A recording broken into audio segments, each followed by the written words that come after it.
Hey guys, welcome back to the channel. Thank you for liking, subscribing, sharing. Today, I'm going to be talking about the review of the Sumo Springs. If you haven't watched the install video, click up top and you can see the install video for the Sumo Springs.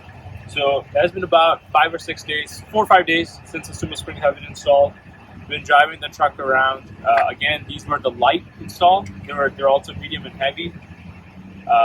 And so far the ride is okay. A little bit bumpy, but not too much. But that was expected. Installing the Sumo Springs. But now what we did was we put in around about 900 pounds in here with two tires, two trailer tires, and some drums and stuff.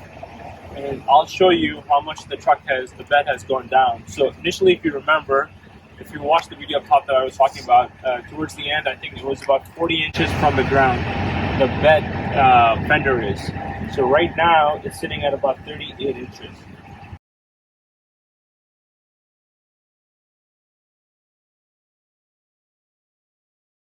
So that was also in my garage. The level of the ground was not being perfect, so it has dropped anywhere from 0.75 to about an inch so far. The ride is smooth, not too hard, not too bumpy.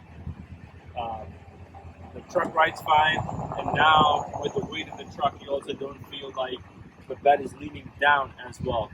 So if you do a lot of hauling, towing, I would recommend going with a medium or hard. But if you do very light or one of rare occasions of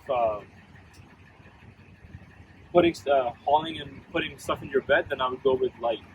So far, I'm truly content with the light. My buddy has been content with the light because it drives fine. He doesn't put a lot of stuff all the time. So there it is. Hope you guys like it. Leave a comment down below. Happy holidays, happy New Year's to everyone. Be safe. Thank you.